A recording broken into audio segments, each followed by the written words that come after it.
It's time now to check out the newest sport touring twin from the folks at BMW, the R1200St. The ST marks the third machine from BM to sport its latest generation air oil cooled 1170cc two-cylinder boxer engine. An extremely pleasing engine first seen last year in the redesigned GS. That fuel-injected power plant also sports the latest Beamer engine management system and three-way catalytic converter. The ST also sports BMW's unique paralever and telelever suspension units, along with their Evo power-assisted brakes with ABS, of course. And who could miss the redefined angular bodywork? That headlight certainly takes some getting used to, but I tell you, it works. But how does the whole package work? Well, we invited veteran freelance motorcycle journalist Steve Bond of the Toronto Star to sample the ST during a recent BMW press introduction in Palm Springs. While Steve sampled the ST in California sunshine, I would simultaneously sample the ST in more severe weather conditions in BC.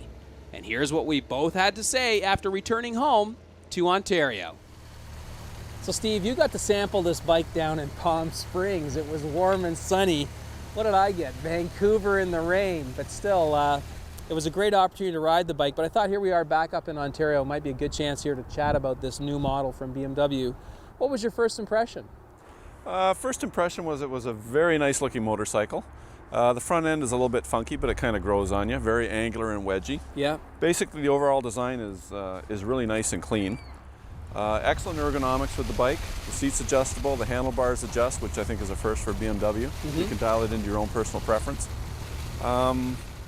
It's definitely the sport monger of the new introductions for sure. Absolutely, and you mentioned the styling. They have really gone to town on this bike. Absolutely.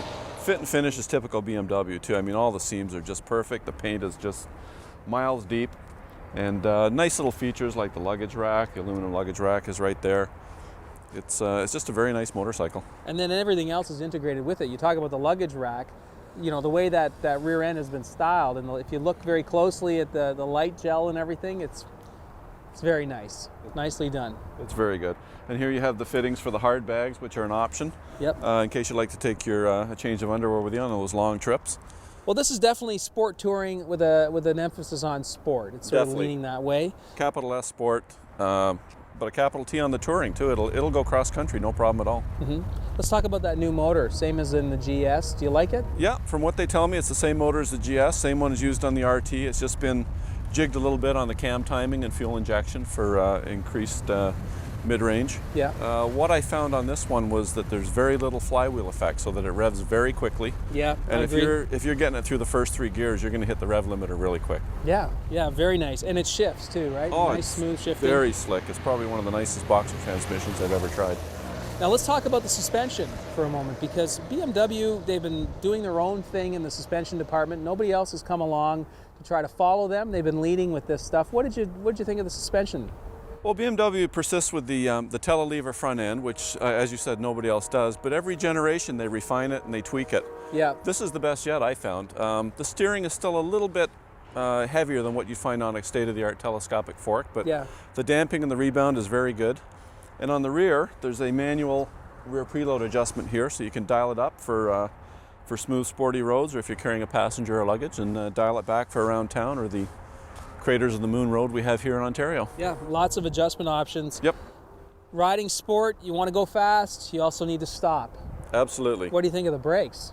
Again, I had problems with the first few generations of BMW's servo brakes, but this is the best by far. Yep. It has very good feel at the front lever. Yeah. And before trail braking into a corner, you never got the real secure feeling that the front end was going to stay planted. This is by far the best. It gives you good feedback. The only thing I found surprising on a sport bike, there's no adjustable front brake lever, which is odd to me. Yeah. I would agree, but the sensitivity, best I've felt so far. Absolutely, yep. It has a variation of the link brakes too, so you pull on the front lever, you get a certain amount of front, and you get a tiny bit of rear as well, which settles the chassis nicely. We talked earlier about the styling and the fit and finish. This fairing is, as you said, interesting, kind of grows on you, I would agree. What about the actual function of the fairing? Function of the fairing where I rode it was great. Unfortunately, I didn't get to try it in the rain like you did. But the windscreen is adjustable 3-position. You can even do it while you're riding. Just grasp the center, just like that. Yep. And that little bit of movement does make a significant difference in the wind flow around you. Right. But the basic fairing and everything, you got leg protection here, very good. Mirrors are good, fairly vibration free. The instruments are good. You got a nice little data panel there, which gives you, from my memory, I believe you have a decreasing bar fuel gauge, which is fairly accurate. And it fits. Everything's nice. I think this bike is for the guy that maybe gets a little tired of riding a rack like the full-on Repla Racer sport bikes around. Right. He's come along in life. He's got a few bucks to spare. He likes his sport riding, but he likes to be comfortable as well. Put some luggage on once in a while. Luggage on, maybe drive to Vancouver, enjoy the rain like you did. But basically it's for the guy who isn't quite ready for the full dress tour yet. Still likes the sporting, but wants to carry his stuff with him. A step before the RT. Yep, absolutely. Okay. Well, thanks for coming out today and helping us out with this road test. My pleasure. And you're lucky you missed the rain. Tell me about Palm Springs. Well, how much time do you have?